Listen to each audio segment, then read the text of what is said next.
Hoje eu vou falar sobre o livro A Rebelião das Massas, de Ortega y Gasset.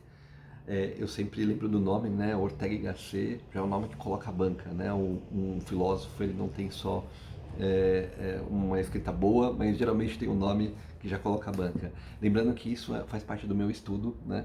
Do Chamado da Tribo, onde tem alguns ele faz uma análise de alguns autores ali, e eu estou pegando esses autores, dentre eles Ortega y Gasset, e estou vendo a obra deles, né? A Rebelião das Massas é o livro mais conhecido do autor, né? Eu vou dar um resumo aqui dele, mas antes de dar esse resumo, assim, qual que é o contexto histórico? Era o período entre guerras, né? Entre a Primeira e a Segunda Guerra. E ali era um período confuso dentro da Europa, mas que esse livro ficou famoso, acredito eu, por duas premonições que ele fez. A primeira premonição foi a ascensão de grupos nacionalistas, né, como o socialismo, fascismo e nazismo, né, que já tinham alguma ideia, mas ele já julgava esses movimentos como ruins. E como depois eu ia perceber que eram ruins, porque tinha muita gente ainda que achava que era coisa boa, né? Fascismo na Itália mesmo, né? E dentro desse contexto, a segunda premonição que ele fez foi que a Europa deveria se unir, né? Quase que uma antecipação da União Europeia. Então, na minha opinião, essas duas coisas fizeram que esse livro ficasse famoso, né? E ainda até mesmo bastante atual. Mas tá bom, qual que é a tese principal do livro, né? A tese principal do livro é que a humanidade evoluiu muito no século XIX, né, nos anos 1800 até 1900, e o nível de conforto, né, que a humanidade tinha naquele momento, sobretudo na Europa, era muito maior do que qualquer coisa que se imaginasse, né? E mostra isso, por exemplo, com a multiplicação de pessoas na Europa, né? Isso fez com que as pessoas tivessem acesso a coisas que elas nunca tivessem imaginado, né? Só que elas confundiram isso com um entendimento de que elas tinham controle sobre tudo, né? Quando não é verdade.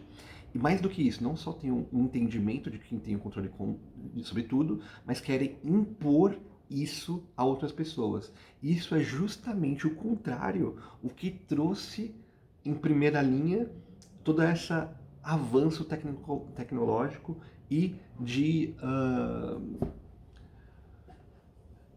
bem-estar da população, né? Então você chegou por um caminho, aí depois que você chegou lá, você despreza todo o passado, você tem uma ideia do que tem que fazer e impõe essa ideia para todos os outros. É um pouco da ideia que ele coloca também, por exemplo, no fascismo ali da Itália, né? Então levou a um certo nível de conforto, as pessoas esquecem como chegaram até lá e falam, não, agora vamos construir um outro estado que a gente vai fazer o que a gente quer, né? E uma coisa não pode ver com a outra. Então esse basicamente é o resumo. Mas tá bom, deixa eu entrar um pouco mais em detalhe aqui, né? O que seria esse homem-massa? E eu vou ler alguns trechos aqui para você, né? Mas um homem-massa seria justamente esse reflexo de pessoas que não pensam muito, né? Só acham que tem direitos e não obrigações, que a riqueza e o bem-estar caem de uma árvore, né? E cabe aos humanos decidir o que fazer com essa riqueza, né? Enquanto ela precisa ser construída. Acho que essa é a crítica dele, né? Mas então, o homem-massa é essa pessoa que acredita que só tem direitos, mas não obrigações, e quer eliminar tudo que é diferente. Acho que isso é importante do homem-massa, porque é aí que vai fazer a rebelião, né? Então, tudo bem, até aí não é um problema, né, ele achar que domina o mundo, mas uma vez que ele quer impor a sua vontade para outros, aí sim é problema, né? Até tem uma frase aqui, né? A massa não deseja convivência com o que não é ela, odeia mortalmente o que não é ela, né? Então tudo aquilo que é diferente do que se pensam, a massa odeia, né? Mas qual que é o erro fundamental da massa? O erro fundamental é não perceber o que os trouxe esse nível de riqueza até então. E aí ele faz uma defesa brilhante, na minha opinião, do liberalismo, né? Algumas frases aqui, né? Foi o chamado individualismo que enriqueceu o mundo e a todos no mundo. E foi esta riqueza que fez proliferar tão fabulosamente a planta humana. O que ele quer dizer com isso, né? Então, o liberalismo, esse individualismo, onde cada um tem uma certa liberdade de tomar as suas decisões dentro de limites, foi o que trouxe o mundo até ali. Então, ser contra ele é meio estranho, né? Porque assim, como é que você vai ser contra justamente o que trouxe todo esse benefício que a gente está vendo hoje, né? É, E aí ele faz uma grande defesa, que para mim é um grande tijolo do liberalismo, que é o liberalismo não defende o individualismo. É uma coisa diferente da outra. E é uma ideia super refinada, né? Não é fácil, né, de falar assim, não, mas peraí, liberalismo não é individualismo? Não. A gente pode ser um grupo e pode ser um indivíduo ao mesmo tempo. E essa que é a beleza da coisa, né? Então você pode ter as suas coisas, você pode ter os seus gostos, sem precisar abdicar deles para ser um grupo, para beneficiar toda a humanidade. Qual que é a outra opção? A outra opção é o que se tentou por muito tempo na humanidade. Todo mundo teria os mesmos gostos, né?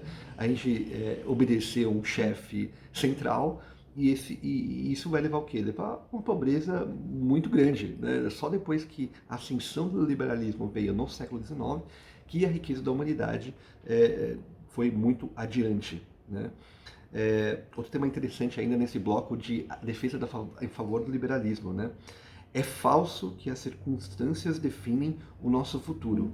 O que define são nossas escolhas e quem decide é o nosso caráter. Então, assim, nada mais atual. Aqui está até grifado em 2 vezes aqui. Nada mais atual que isso, né? O que define são nossas escolhas, não as circunstâncias, né? Que é muito diferente de um pensamento hoje que muita esquerda, né, e até mesmo os socialistas têm, de que na verdade é tudo culpa da sociedade. E aqui a gente está falando que não, é o indivíduo que tem que fazer as suas escolhas, né? Aí tem uma outra frase também que eu acho que é também ainda na defesa do liberalismo, né? O liberalismo é conveniente que se recorde, é a suprema generosidade. Olha só que diferente, né? É o direito que a maioria outorga à minoria e é, portanto, o grito mais nobre que já soou no planeta. Então, o que ele está querendo dizer, né? Justamente uma frase que é... Nossa, agora eu me confundi agora, mas assim, ele está querendo dizer justamente que o liberalismo ele vai dar liberdade para o indivíduo. Né? Então, ele é a generosidade, porque você poderia falar assim, em tempos muito remotos, né, quem mandava era o chefe e o resto obedecia. Né? Aqui a gente está falando, não, você tem a liberdade de fazer as suas escolhas. E o pior, né, essa defesa do liberalismo, ele não faz essa defesa por fazer, né? O problema dele é que agora tem pessoas que usaram o liberalismo, né, historicamente, né, tem um nível de conforto, esqueceram simplesmente o passado e falam assim, vamos construir do zero. E aí vai um outro elemento que é a crítica ao coletivismo, né, que é essa questão de construir as coisas do zero, né? Primeiro, construir as coisas do zero para quê, né? A gente nunca pode começar do zero, né? A gente tem um legado e a gente não pode fugir desse legado. Inclusive, é isso que nos diferencia dos animais, né? Os animais não conseguem construir legados que geração após geração eles têm algum resultado. Aqui a gente está falando de defender esse legado e essa memória que nos trouxe até aqui. E segundo, pela dificuldade de definir o que é justiça social, quais são os objetivos desse coletivismo aqui. Querem fazer do zero e ainda tem um objetivo muito mal definido, né? Isso vai abrir espaço para quê? Abrir espaço para a tirania, que foi justamente o fascismo, o nazismo e o socialismo na Europa, ali no período da Segunda Guerra, né? Então é isso, acho que para mim é um livro que tem esse, se eu for resumir de novo aqui, primeiro bloco é um bloco de explicar o que é o homem massa, né? Que é um homem que tem um bem-estar muito melhor do que tudo que tinha vindo antes. Imagina se ele vivesse agora, né? Nos anos 2020, né? Quase 100 anos atrás, ele já achava que era o bem-estar máximo, agora acho que a gente está muito melhor. E essa tendência da massa a esquecer o que trouxe até aqui e querer reconstruir do zero, impondo a sua vontade para outras pessoas, esquecendo o individualismo, né? Em prol de um objetivo que é ainda mal definido, né? Então, esse para mim é o resumo do livro. No final eu achei um livro ok. Sinceramente, não achei um livro fantástico, né? Ainda mais por ser o mais conhecido dele, né? Mas tem umas ideias aqui, se a gente pegar as ideias pontuais, são sensacionais. Agora o livro em si, eu achei que a primeira parte boa e a segunda parte eu achei até bem ruinzinho, né?